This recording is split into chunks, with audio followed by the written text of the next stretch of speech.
Sign up now for your free bet.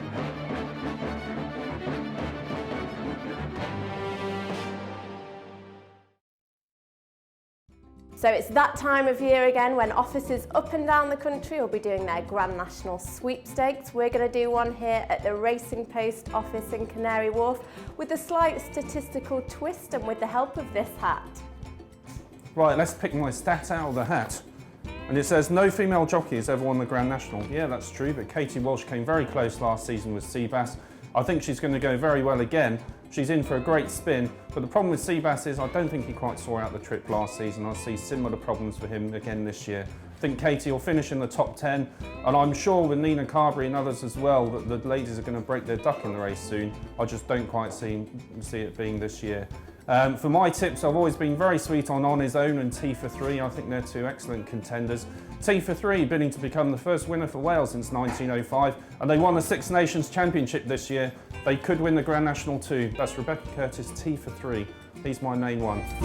Right, so what have we got in here then?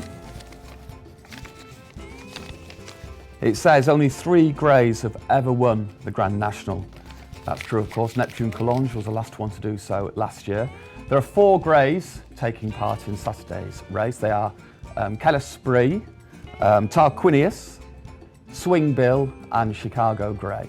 Of those, I suppose Keller Spree would have the best each-way chance in my opinion, but I don't really fancy any of those 4 to win it. My selection would be Balla Briggs to win it again. He will become the first horse to regain the Grand National title since, remember, Red Rum back in 1977, and here he is, Red Rum, 1977. It's not Red Rum, of course, but it's the only visual gag I could find. Nicky Henderson has won virtually every big race in the calendar, but the Grand National is the one race that's eluded him. This year he has Roberta Goldback running. The 11-year-old has got a good chance, but at 25 to 1, I certainly don't think he's going to get the trip. My fancy for this year's Grand National is Capra Blur, trained by Evan Williams, who ran 4th last year in the big race, and the trainer knows how to prepare these horses for the distance. He's a good jumper, and I see him going well. Right, so it's my turn to pick a stat from the Racing Post hat. Let's see what we got in here. And this is the one, and it is the last female trainer to win the race was Venetia Williams in 2009 with 100 to 1 shot one moment, if I'm correct. She has a runner in it this year, Pontific, just outside. A few other lady trainers got runners in the race, primarily, of course, Rebecca Curtis with T for 3. Was well fancy for the Welsh National, just got beat with McCoy. A lot of people talking up. I know my colleague Nick Watts is very keen on the horse, but not for me. Nor are Sue Smith's runners, Mr. Moonshine or Aurora's Encore, or the other lady trainer in the race, which is Soul for Joe Hughes.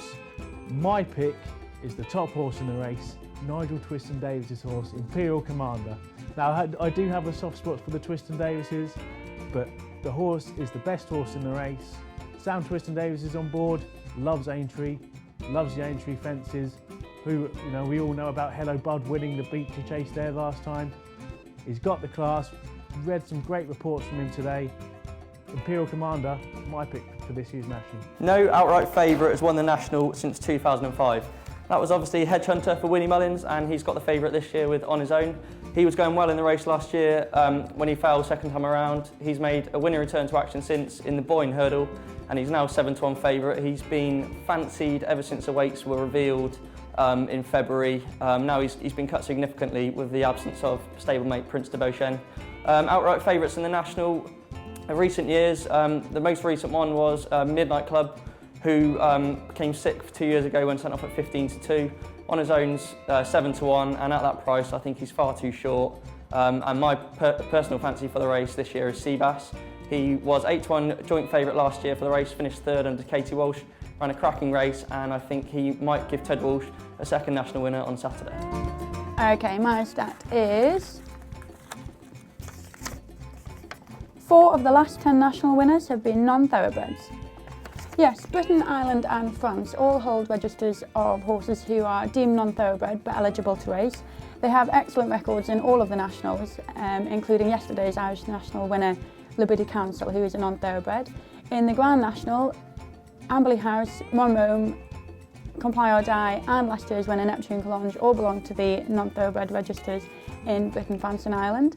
This year there are 7 running, including Quins, Calisbury and for Paddy de Plasterer. Quins at a price could be worth an each way bet, but I'm afraid for my pick I'm going to forsake all of the non-thoroughbreds and go with Capabler, who has an excellent record and came 4th last year. Right, here we go, let's see what we've got.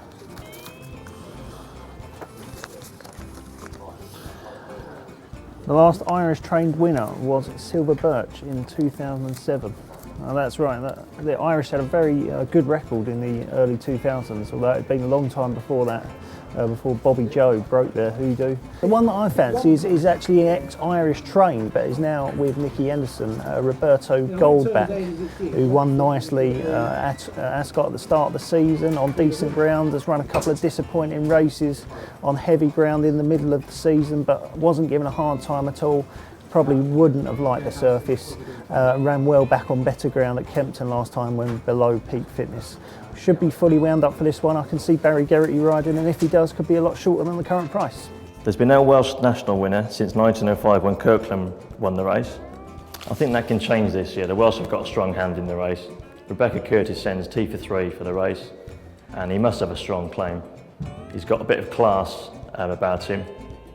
He was the winner of the 4 miler at Cheltenham last season and second in the Welsh National. He jumps well, he stays well, so he's got every chance. I think Tim Vaughan trained St R's worthy of a mention. He's a big price and he comes alive in the spring. But I think the Welsh, their best chance has got to be Capabler, trained by Evan Williams. He's been training for this race in mind all season, 4th in the race last year, and he'll do for me. Right, so my turn to pull one out of the hat. So wait for it. Okay, what have we got? We'll go for this one. Let's see. Hold your breath. Last four national winners carried 11 stone or more. Right, okay, so basically assuming that the Imperial Commander is going to be our top weight, which looks increasingly likely, that means that basically 17 out of the top 20 are going to be carrying 11 stone or more. I think also 5 of the first 6 favourites, they're also now on 11 stone. Bearing in mind that the handicap has become really compressed, I mean, you've got Imperial Commander, who's a Gold Cup winner, he's only conceding, what, £4 or £5 to Seabass, who, let's face it, if he ran in a Gold Cup, he would be 5th or 6th at best, probably. You can understand why they fancy their chances. So what would that be? Chicago Grey's been well punted recently. He doesn't carry 11 stone. That brings in On His Own, who's potentially going to be, what, the shortest price favourite for the last 20 years or something like that. Colbert Station, one I really like as well. He now comes in on 11 stone 1. However, in a race like this, I'm starting to come around for something at a big price. I really like Across the Bay from Donald McCain's yard. Trainer's obviously won the race. He's bred to win the race, isn't he? Red Rum, etc., etc. You know the history. In the hope that the trainer's horses turn the corner slightly, I think for a classy horse that's way better RPR than his current mark, back over fences, he's had a breathing operation recently. Prominent racer I like also in the National. He can be the one amongst the 11 stoners at around about 41 to land you the prize.